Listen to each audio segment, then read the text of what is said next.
Welcome to the Evolved Caveman Podcast. I am Dr. John, the guide for your heroic journey towards greater health, success, and most importantly, happiness. And now, on with the show. Hey everybody, this is Dr. John back with the latest episode of the Evolved Caveman, and I am really excited to have with me today Frank Rich, who is host of the Superhuman Life, but not only that, he's a former bodybuilder, entrepreneur, men's health coach, and he has lived with and battled addiction, depression, and anxiety for almost 20 years. And now he's on a mission to help men who are suffering from the same issues take back control of their lives through the power of faith and fitness. Frank has helped thousands of men transform their physiques through his online coaching platform. And he is also the founder and CEO of Rebuilt Recovery, which is based on a holistic approach to addiction recovery. It provides fitness training for men going through recovery, as well as one-to-one coaching for men aiming to break free from porn addiction, which is going to be our major topic today.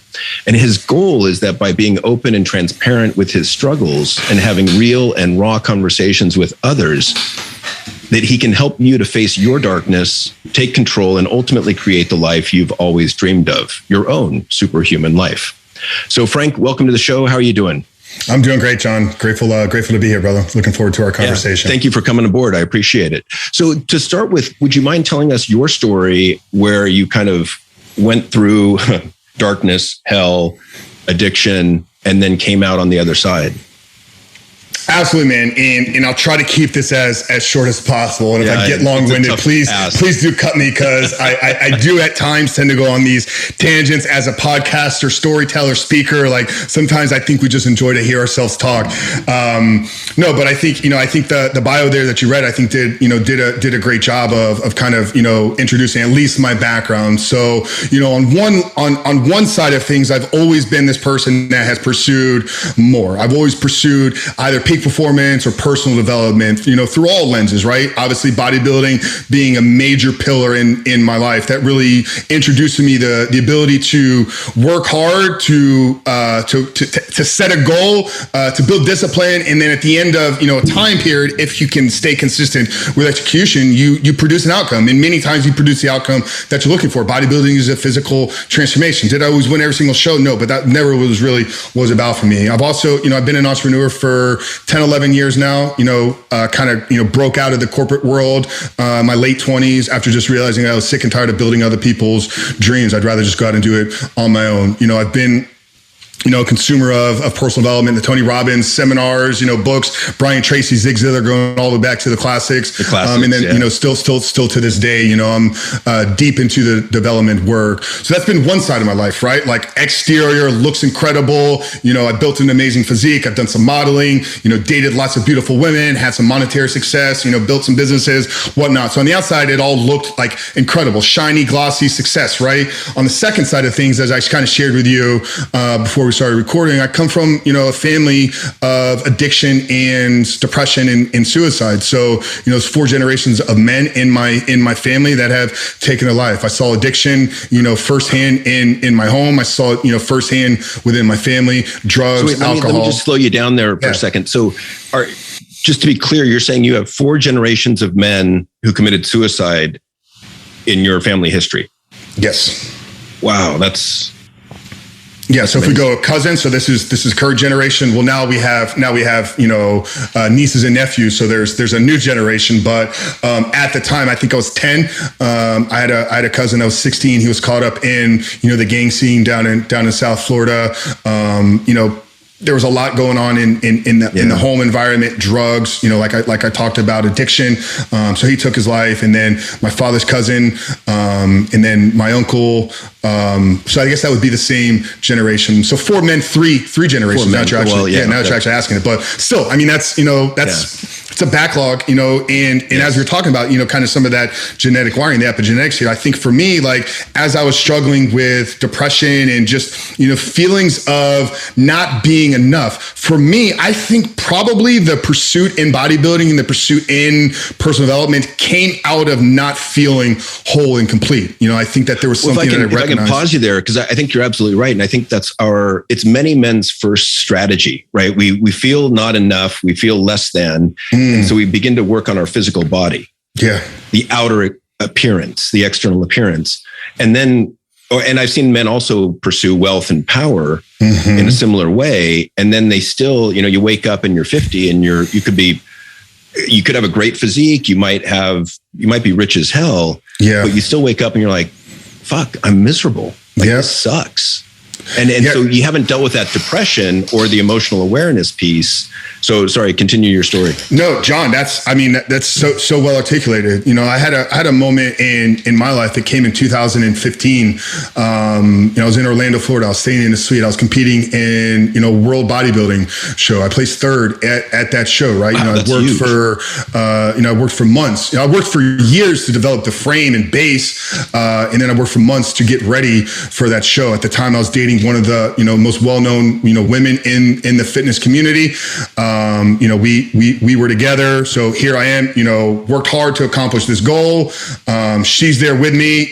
I had a business that was very successful at the time after losing, and I took that show as a loss, even though I did place third. Like I stayed up all night long. I think third's pretty damn good. Looking back, it was incredible, right? But it wasn't what I was worked for. So for me, I had all these accomplishments, and I stayed up all night. I didn't sleep that night, and I thought about killing myself in that hotel. And that was just one of those moments, man. That's actually, sorry to interrupt. That's actually, you could interpret that as a success or a failure, placing third, right? That I understand if your goal is first, it's easy to gauge it as a failure, but shit, I look at third and I'm like, damn, that's pretty impressive. And so it's all perspective, right? It 100% is, man. And I social comparison, right? Are you comparing yourself to the 2 guys who placed better than you, or to the 100 guys that placed worse than you?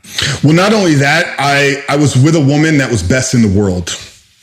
So the fact that I wasn't, I began to question my comparison. Manner. Begin to question my, which is she even going to want to be with me tomorrow? Yeah. Right? It's so easy to question our masculinity.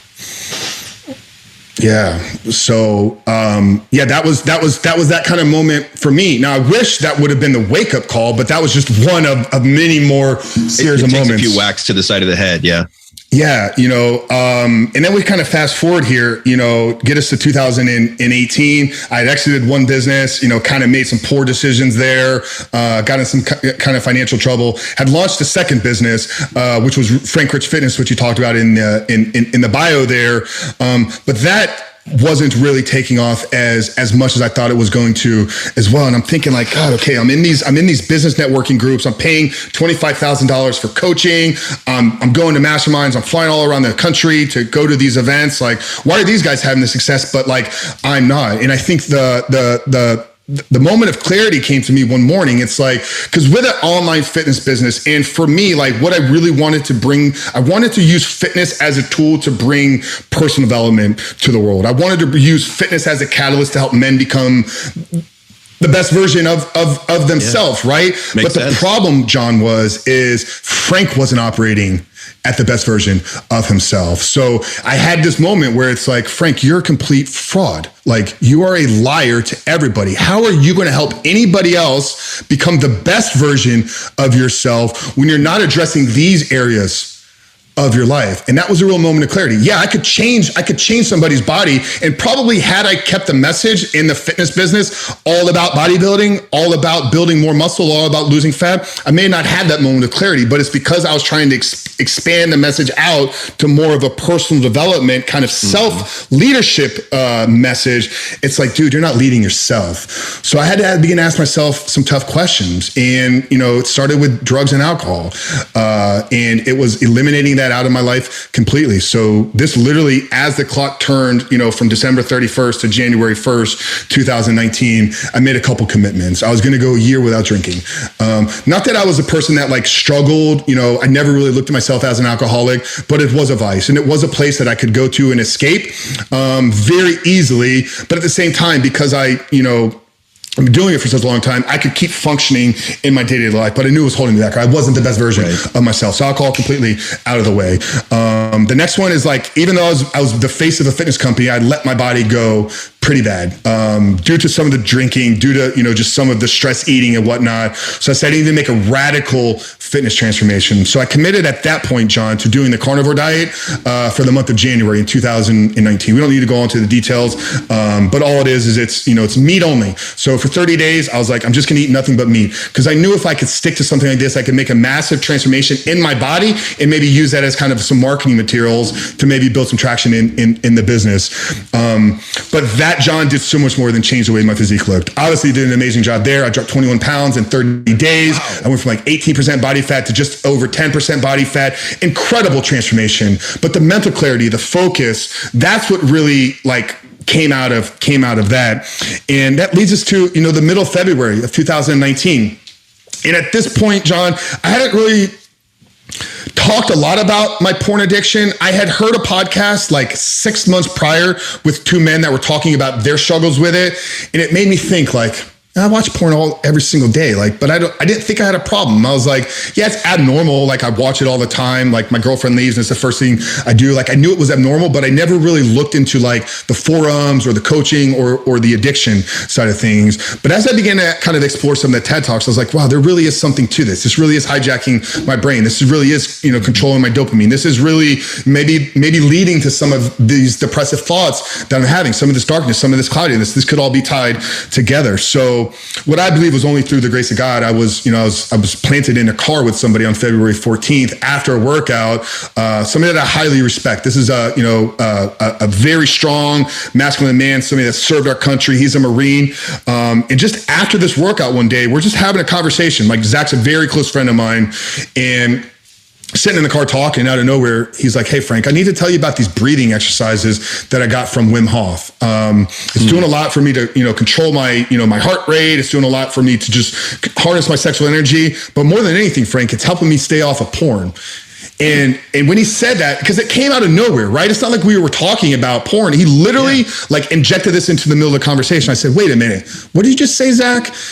He's like, yeah, this breathing stuff is helping me get off porn. No. Tell me about your problem with porn. Because I never had a conversation with another grown man about his struggles. And Zach, right there, he's like, dude, I've been stuck on this thing for years, going back to when I was Iraq. The Army used to encourage these guys, if you're stressed, go into the tent there. And it just stuck with him for decades. And by Zach admitting that to me, that was the invitation that I needed, John. That was the invitation that I needed, because I had been processing things in my head without talking about them, to finally once and for all talk about what I'd been going through for almost 2 decades. So 38 now, I was introduced to porn when I was 6. I stumbled across my dad's magazine and it became, obviously, changed my world. We got internet around 15, 16. And I can remember within the first 30 minutes of having a computer in my room, I found naked pictures online. And then because I worked in the cell phone industry in my early 20s, I was one of the first users of the color screen BlackBerry, which once again, within 30 minutes of having internet on my phone, I found the porn. So it was always a part of my life. But I told Zach right there after that conversation, I said, I'm committed to getting this out of my life. I don't know what I'm going to do. I don't know how this is going to happen, but I believe this is what needs to be done. But there's 2 things, Zach, that I need from you right now, or one thing I need from you, and then the other step I'll take on my own. I said, Zach, will you hold me accountable? Will you just check in with me? If I call you and I don't know what to do, will you just be there for me? He said, absolutely. And I think that just speaks to the power of men needing other men in their life, right? And then secondly, I was in a relationship at the time and she needed to know. And a lot of it back then was because this is not the same relationship from the hotel room, just so everybody is clear. This was a newer woman that came into my life, because this was already 4 years after that. But Stephanie, who I was with, I had seen potential future in her. But just like I had that conversation with myself about not showing up authentically online, I wasn't showing up to Stephanie. So she needed to know. So the next step was to, admit everything to her. So that came the following day. I remember walking into the bathroom as she's getting ready for one morning. I got this laptop underneath my arm, and the laptop was something that stayed in the closet for me because it was my porn laptop. Because I'd been caught in previous relationships, with the browser history, and I was like, that's never gonna happen again. I'll just have a secret laptop that nobody even knows about. So literally, I wouldn't pull the laptop out until she was gone, set it up, consume my porn, do my thing, put it away. So she saw me walk in there and I said, I need to talk to you about something. She's like, what is the computer for? I was like, just trust me to stay with me. So I share with her all these things, how I know she knows that I watch it because I've been asking her if she would watch it with me, but I don't think she understood the severity of it. Sometimes it's like the first thing I do when you leave the house. Like I literally watch your car turn off the road so I know that you're gone and not returning. So I admitted it to her and I was like, I had a really bad problem. I was like, but I'm so committed that I'm going to break this computer just to show you how committed. And I remember taking a laptop, and it always sounds more impressive when I tell the story that I ripped the laptop apart, but they're made to be broken, right? The laptop has two pieces. I just took it back to its original form. But it always sounds cool to say like you had a computer in your hand, you ripped it apart into two pieces, right? Yeah, dude, that would be amazing, right? So no, that was that. Next call I made, was to another mentor of mine, just kind of sharing these things and just bringing more men into my circle, right? More men that knew about it and more men that could hold me accountable. Over the next couple of weeks, Sean, like I literally called all my friends, like, whether they were local, I'd be like, hey Ron, let's grab coffee, or, hey Mike, let's go to the gym and get a workout. And somewhere in that coffee or somewhere in that workout, like I'd bring in the conversation like, hey man, I've been addicted for 20 years, but I'm committed to getting out of it. I was just so excited to tell people, because what happened is every time I would talk to a guy about it, thinking that they were going to judge me, thinking they'd be like, what are you talking about? Every single one of them was like, dude, it's okay, man. Like I've been dealing with the same thing my entire life. And for me, that just showed like, hey, I wasn't the only one that was going through this. Like all of these men that I really look up to and really aspire to be like, they've dealt with the same thing too. So if they've gone on to produce these amazing lives, that means I can do this thing too. So I stuck with it, man. And I know this is getting super long-winded. The next 3 months, literally the way that I saw the world completely changed. And I know this is due to some of the rebooting and rewiring of my brain. And that led me to really putting my story out there, because as somebody that had chased personal development, as somebody that had succeeded in bodybuilding, as somebody that had succeeded in business building, like I still was unaware of all of these things with porn addiction. And I felt like I had a lot of tools to keep me from falling into it. But if I was struggling with it, with everything that I knew, what about the guys that aren't pursuing becoming better? What about the guys that don't have access to the information that I have? What about the guys that don't have access to the people that I know? They need to hear what I've gone through and how it's changed my life. So the original mission of the podcast was just to put my story out there in the world and to have a place to share other people's stories. Now that's led us to launching Rebuilt Recovery, which came about 8 to 9 months later. And that was a byproduct of really the market needed it. Like I didn't want to get into coaching men out of pornography addiction. The men with porn came to me and said, Frank, we need you to help us. So that's how I launched Rebuilt Recovery. And here we are, a little over 2 years into this thing. Successfully had about 3,000 men go through books, courses, coaching, and programs, worked about individually with 180-ish men. Congratulations. That's great work. No, thank you, let me interrupt you and let me ask you this. So I've dealt with many guys who have been addicted to porn. And typically what I get from them first is, I don't see anything wrong with porn. Like, what's the big deal? Like, so I'm watching a little bit of porn. So what are some of the negative side effects? What are the problems of watching porn compulsively? Yeah, well, I think it's important to, understand that everything that we consume has, there's a stimulus and there's a response that occurs within our brain. So a lot of, I believe the severe impacts is how it hijacks your dopamine and how it hijacks your reward center within your brain. So they've done studies and scans, I don't know how much people know about, the dopamine reward system, but, dopamine is a chemical that's designed to keep us moving towards our goals. It's very closely tied to motivation. But what it does happen is it does get these huge stimulus effects, snort a line of cocaine, massive hit of dopamine, take a hit of cocaine or take a hit of meth, massive hit of cocaine, take an ice bath, huge spike in dopamine. Not as high as, cocaine, but you still get a massive hit. A little bit of coffee is going to give you a little bit of hit of dopamine. When you consume internet streaming pornography, so this is not the magazine that I stumbled across when I was 6 years old. This is not a VHS tape that you inject into a VCR. This is internet streaming pornography. This is what our young men and young boys and what everybody has access to today, basically 24/7.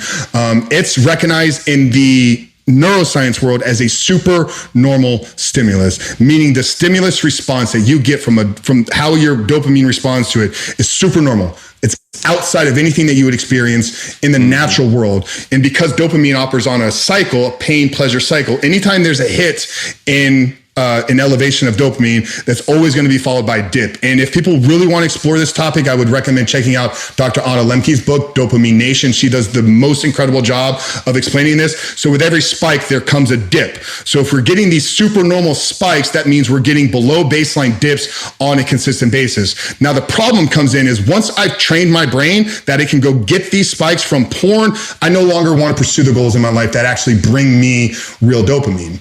So it undermines our motivation. It hijacks your motivation. Healthy goals. Absolutely, yeah. Now I do want. I do want to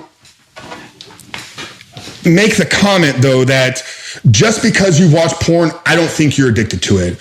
I have certain views around it that I don't think morally and ethically anybody should be consuming it, but I'm not here to tell you what to do with your life. You can go have a drink of alcohol. Just because you drink alcohol doesn't make you an alcoholic. You can do recreational drugs. I wouldn't advise it, but just because you do them doesn't make you a drug addict. My work, the men that we help, are the ones that are actually identified that there is an addiction and a problem within their life. I think a lot of people think that, just because I'm telling you that or just because you watch porn means you're a bad person or I'm judging you. That's not what I'm doing. So I just want to be fair enough. And, one of the things that I've seen in a lot of young men in, around 20, give or take 5 years, is this growing phenomenon of ED, of erectile dysfunction. That, this kind of phenomenon fascinates me in the sense, and I agree, like all these young men have grown up with porn on their phone. So they can go to the bathroom at school and watch porn and masturbate.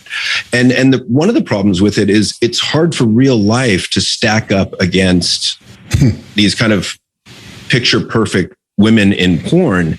And if you go back, 200-300 years when we were living in towns where everyone looked the same and all the women were similar, there was only, the only people that could really get exotic or different looking, that could hook up with or have relationships with exotic or different looking women were like kings or rulers or princes, those in the royalty or wealthy. And everyone else was just kind of with other women that looked pretty similar. And now you can scroll through, channels of porn and see any type of woman you want in any type of situation, which makes it almost impossible for us to get aroused, or makes it very difficult for us to get aroused when we're actually with a woman that we care about. And thus leading to this ED epidemic in young men. And I don't think it's due to the variety. It's due to what fires together wires together. So they've trained and conditioned themselves that when sex is taking place, I'm supposed to be a spectator. I'm supposed to be sitting on the sidelines consuming it, not in the act of it.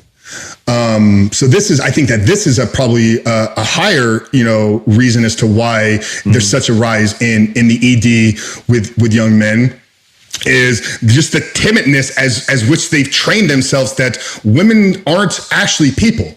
Women are just objects. So why would I be able to look an object in his eyes and get physically intimate with it if I've trained myself that this is just something I'm supposed to be consuming and pleasuring myself to?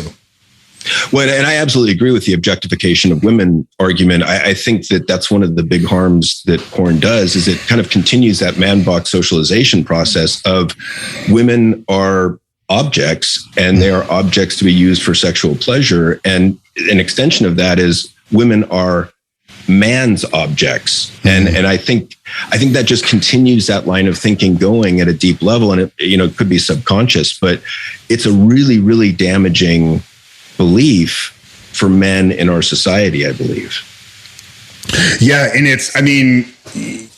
So the desensitization effect comes into play here, right? Just like with any addiction, like what you get addicted to and hooked on right at the beginning, it doesn't cause the same stimulus. You just go deeper and deeper and deeper into these rabbit holes. So these young boys that are, accessing porn at 10, 11 years old, yeah, they maybe get introduced to casual sex, or not casual, but vanilla, man and woman. Yeah. And then, as their brain begins to get, desensitized to these things, it's like, well, number one, the algorithms know that this is going to happen. So the algorithms are literally feeding these boys some of the hardcore material because that's what's going to keep them hooked on it. So you get these young men that are like consuming this porn, these hardcore graphic BDSM, choking, strangling multiple partners. And it's like these young boys, if they were even in the room while some of these things were taking place, like they wouldn't be able to sit in it. It would be too uncomfortable for them. But yet they can watch it and pleasure themselves. So it creates the cognitive dissonance.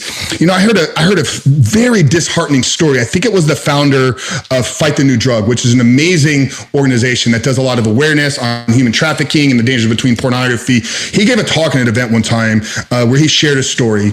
And the story was, I think it was a 13, 14-year-old boy. And the boy was excited because he had his girlfriend coming over to the house. Like the parents set up the car. They had the big screen kind of projector screen. So they were doing like a movie, like a drive-in movie, like at the house type of thing. They're like, it's gonna be cool, for a 14-year-old boy, that's kind of a cute thing to do, right?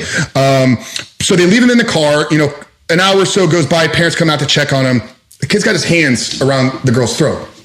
And they pull him out of the car. They're like, what are you like, what is going on? And they're like, well, I love her. Like, isn't this how I tell her that I love her? Because this boy had been caught up in and consuming this strangling, choking, abusive pornography. So the male brain isn't fully developed till 25, 27 years old. Yet they're consuming all this materials. They don't have the ability to disconnect from a reasoning standpoint, from this is fantasy over here. This is just something that I'm watching. This isn't real life. What they see, because they're seeing it play out in their brain, is, this is love. This is how. And that's where I would argue the majority of young men get their modeling or their education around what sex is or what good sex is. Oh, absolutely. And there's no one else really talking to them about what good sex or what making love actually looks like. Yeah. No, absolutely. You're not arguing with me on that. I'm right there with you. So, yeah, I think the other thing that comes to mind is kind of the idea of harm to those that are in the videos. And, I think that's debatable because some people are in that industry by choice and say they want to be there and they're getting paid good money. And yet I still think it's you say by choice, but how much of that is, trauma related? Like, had these girls, the environment that a lot of, I've interviewed multiple, porn stars. I've had, the former top performer, male performer in the world, did thousands and thousands of films. It's dark, man. There's drugs, there's alcohol. These women, they're not paid unless they do certain things. There's some documentaries that are coming out that I'm actually not at liberty to talk about yet, but there definitely are some things coming these next couple of months that are really going to begin to expose the dark side of the industry. And then I don't want to get too dark here, but the whole trafficking side of things, you could put anybody in the world. I think maybe this has changed because there's been a lot of pushback to organizations like Trafficking Hub and Exodus Cry over these last couple of years, that a lot of these big sites are really beginning to. The CEO and COO of Pornhub just stepped down like a week and a half ago because there's been so much pushback about the company.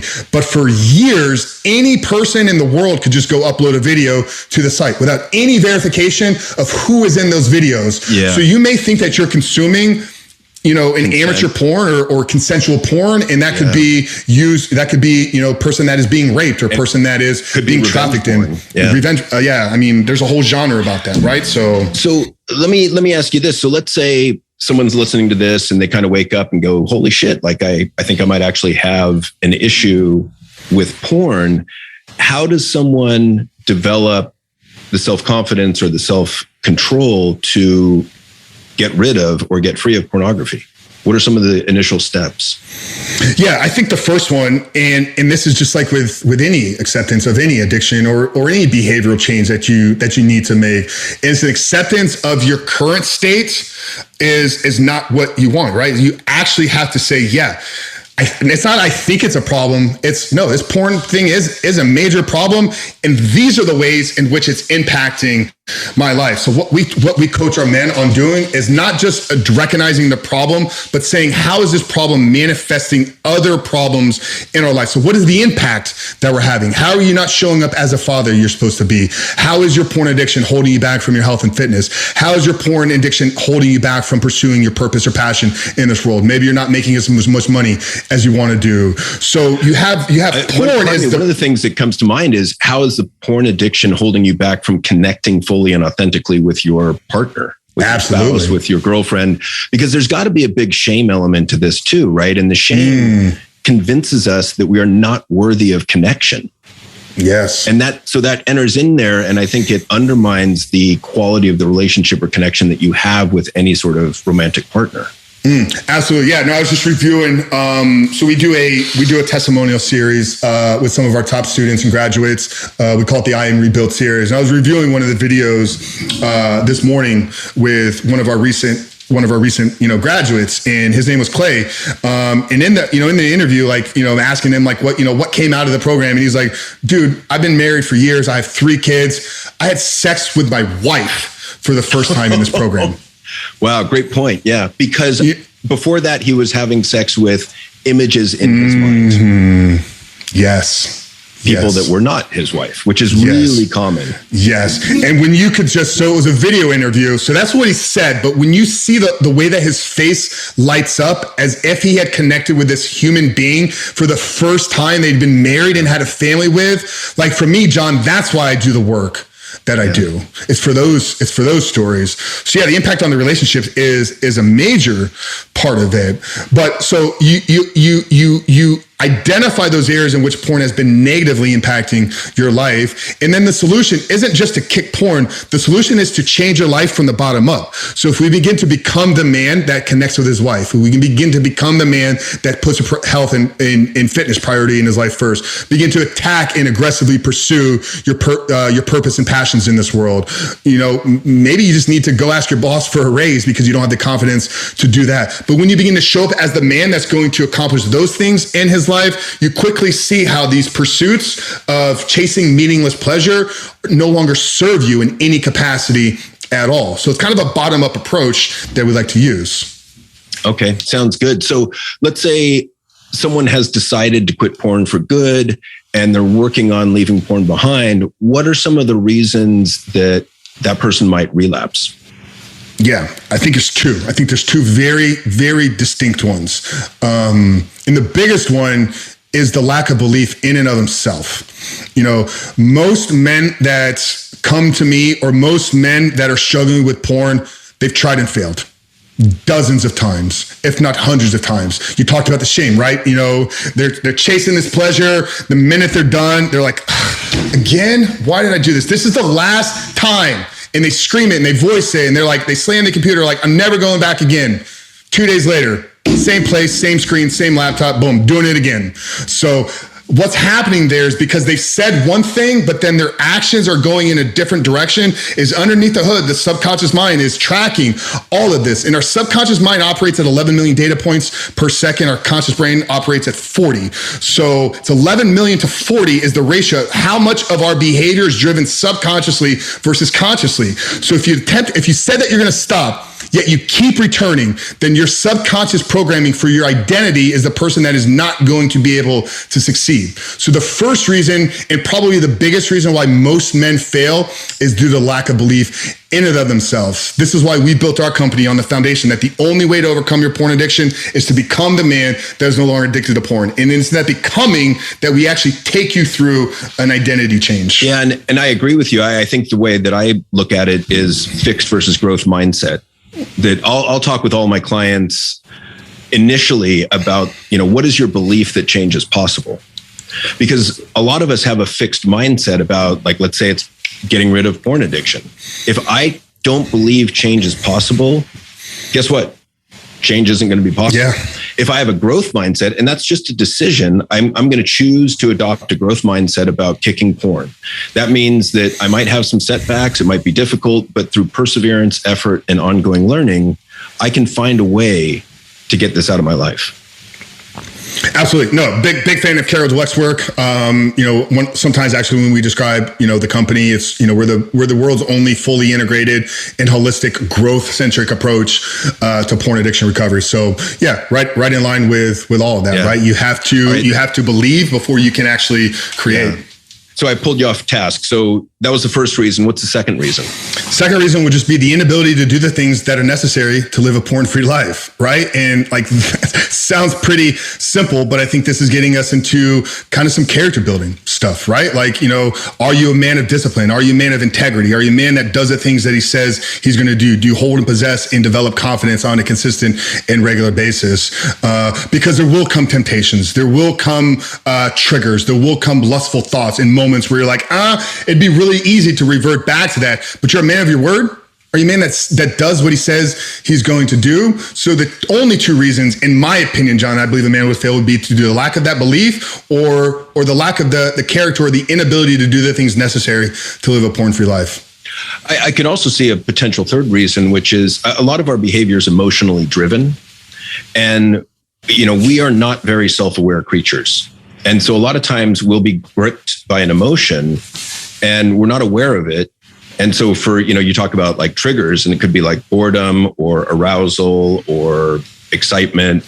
And then you're acting on that emotion before you're even aware that that's starting to act. So a lot of this also strikes me, increasing self-awareness can be a component. Yeah. The only thing I would see there is there's like, porn isn't going to be a single reaction. There's not going to be an emotional response, and then the next thing you're pants down, porn sites pulled up. There's a series of steps. So the initial emotion might trigger reaction, but in the preceding steps that you must take to get to pornography, you should have enough awareness, or you should be able to gain the control, because in between stimulus and response, there is a gap, and in that gap dictates our freedom, right? Viktor Frankl. So you should be able to, I definitely understand. Like, you may be beginning to go down that path, but there's multiple steps that you have to take to get to that point. And I think that's where, whether it's the character or just the awareness, is going to step into play. Like, your emotions took over here. Can you scale it back? But yeah, it comes down to the self-awareness piece as well. That self-awareness piece is what you have to lay the groundwork. Yeah, so we'll lay the groundwork in the first couple of weeks. It's like, okay, what are your weak spots? What are your vulnerabilities? What are your triggers? Because if you know these things, then you can see them as they're coming. Yeah. And I think the self-awareness, and this could be through a mindfulness practice or other practices to build like metacognition or thinking about thinking or awareness of what's going on in your body. That's what helps you to expand or extend the length of time between stimulus and response. It helps you to build the gap. Absolutely. Yeah, absolutely. No, it's funny you said, what is it? Metacognition is thinking about thinking. Yeah. Is that what? Yeah. So we actually have, it's our evening, I call it the evening reflection journaling. And it's exactly what I tell the guys. I just want you to spend some minutes every night thinking about what you've been thinking about throughout the day. And it can also be thinking about emotion, like thinking about what you're feeling. Like, I love that idea of just stopping and asking yourself several times a day, what am I feeling right now? And there's studies that show that just asking the question with a pause helps to build metacognition. You don't even have to answer the damn question. Like, the answer is irrelevant, which that part's pretty wild. So, I really like that idea because it's simple. It's easy to do. Just, what am I feeling right now? Love that. I as you're saying this, man, I was like, I just do that by default, like multiple times. I wasn't aware of what I was doing. I'm so glad now I have like a label for it. That's powerful stuff, man. But no, I'm all the time that checking skill of metacognition is huge, right? Because and the more we develop it, the more we have the chance to look back at our own feelings and thoughts, that thought stream, to say, okay, I'm feeling depressed. What do I want to do about that? Or I'm feeling energized, or I'm feeling happy, and you don't have to become immersed in that thought stream and be hijacked by it. You can, it helps you to step out of it. So what else, what are some other areas in this last 10 minutes that we can touch on that are important to you about this porn addiction or porn recovery?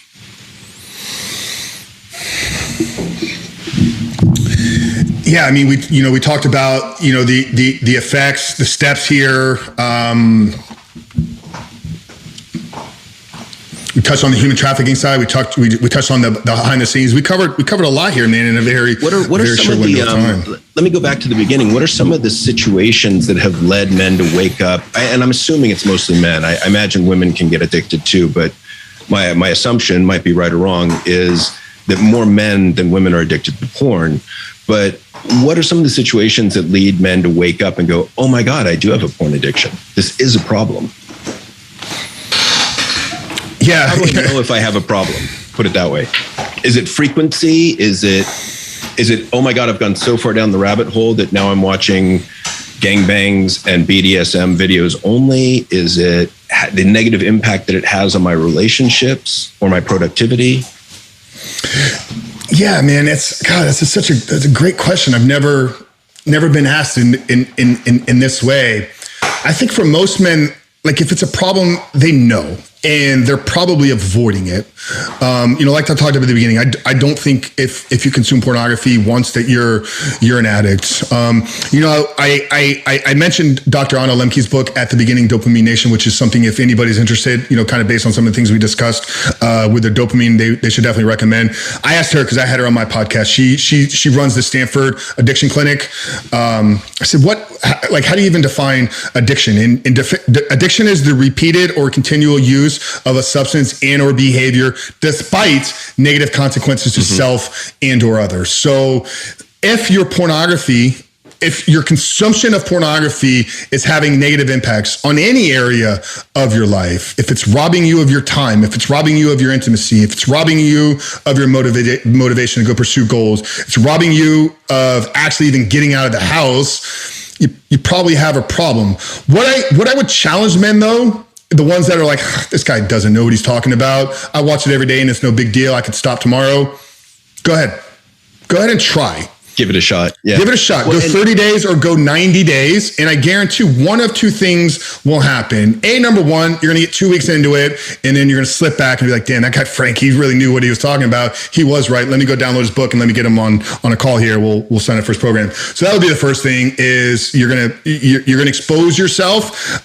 Secondly, if you're consuming porn regularly and you do go 90 days, I can almost guarantee that the outcome of your life will improve for the better.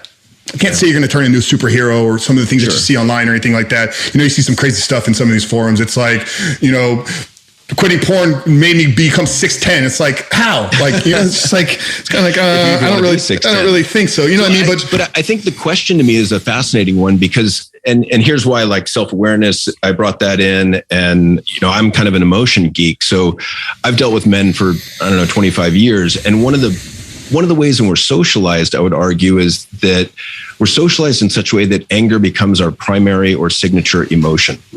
And so when we're angry, we're externalizing all blame. So typically I would think that the problem of porn is going to come up in a relationship. And so you're going to get a partner saying, hey, I think you got a problem with porn, to which most men, I would argue or suspect, they're going to get pissed and they're going to externalize blame and they're going to deflect. And the problem with that is when we get angry, we don't take any responsibility for what we do. We're just trying to defend ourselves. And it cuts out room for growth and learning. So I don't know if you have any thoughts on that. No, that's powerful, man. I think that anger really keeps us locked into status quo. Yeah. So it's like 60-40 of the men that I work with that are single. For some reason, like I'm attracting more of the men that are just struggling. I think because this is the younger generation, right? I don't know, your men might be a little bit more seasoned, 35, 40. I don't know if that's the demographic, but these young men, the ones that we were talking about at the beginning, right? The ones that have been raised 20-somethings on porn. Yeah, the 20-somethings, the ones that have been raised on this porn generation. These guys aren't in relationships. These guys aren't even able to get to that point. So a lot of the guys that I work with and talk to aren't at that stage. Now I have had the ones that, it's been brought to them due to their wife. A lot of what you're talking about, I hear from the women. Like I get a lot of, DMs, comments, messages from women. God, like almost like I was a godsend to him. Like I thought that every guy out there, because I've had this conversation and my husband or boyfriend just tells me to shut up, is something that every guy does. And it's like, I just want to go strangle these men. Like I want to slap them in the face. Like, man up. Like you're being a weak man. Like these women do not deserve to be treated that way. So I haven't had a lot of experience like dealing with the anger side of the men. I get it from the female side though, where they're like, what can I do? And so I imagine that if it's single guys in their 20s coming to you, I could imagine there's a lot of shame. There's low self-confidence, 100%. Low self-worth, low self-esteem, like those kind of issues. Yep. And maybe they've had trouble approaching women in the past, which is reinforced or been reinforced by the porn. Yeah, it becomes a cycle. And then it isolates them. Yep. It becomes a massive cycle to get into. That makes sense too. Yeah, and it all just fascinates me, right? It's all just, I'm curious about the whole dynamic because humans are complex. We're complex beings. You mentioned the subconscious, and I agree with you that unconscious mind processes way more information in quantity and speed than our conscious mind. Our conscious mind is slow by comparison. And so we become creatures of habit. We just, I love, and I've mentioned this stat before, but there's this recent research that shows that 95% of us will self-report that we are highly self-aware. But in fact, it's about 10 to 15%. So that means there's this huge chasm between people out there that think they're really self-aware. You see them. And have no clue. Or you see them all the time on social media, right? It's like, I'm sure you can see these people from a mile away. God, I know a lot of those people like in my personal life. Thank you for coming on and sharing your story and talking about this, because I think this is a really important topic. I think that a lot of men, I think this is a safe way for men to discover more about it by listening to this conversation. Is there anything in wrapping up that I didn't ask you that I should have?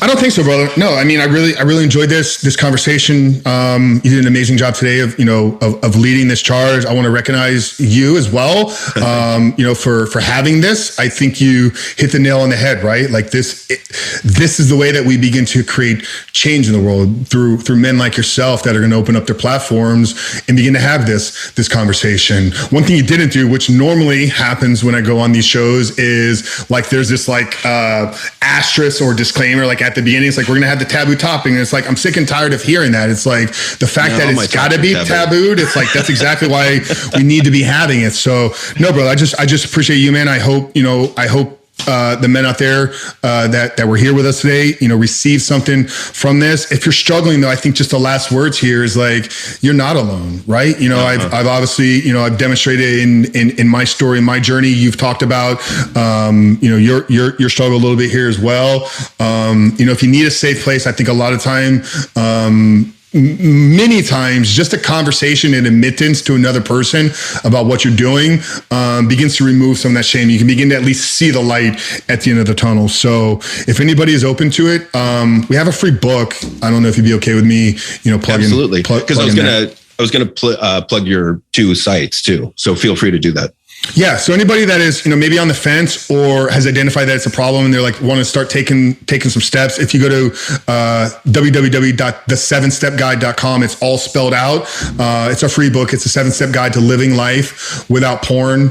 Just download it. Just put your email address. And inside of that book, there's actually, a link, you book a free consultation call. We'd love to just invite you on and have a call with somebody. If you just want to if you just need a safe place, many times, like Zach was for me on February 14th, just a container to have the real honest conversation. I'd love to have anybody on that would, is struggling in that area.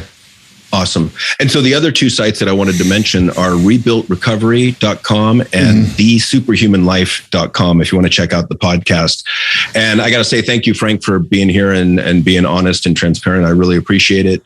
And that is it for this episode of the Evolved Caveman. If you liked it, if you valued what you heard today, please feel free to like, rate, review, and share.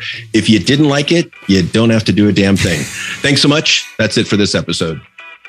Thank you for listening to the Evolved Caveman Podcast. If you like what you've heard, support us by subscribing, leaving reviews, and sharing the podcast with friends and colleagues. For the latest, most powerful tools to connect with like-minded men, join the Facebook group at The Evolved Caveman. Follow Dr. John on Instagram at The Evolved Caveman, all one word, or join the email list by visiting guidetoself.com.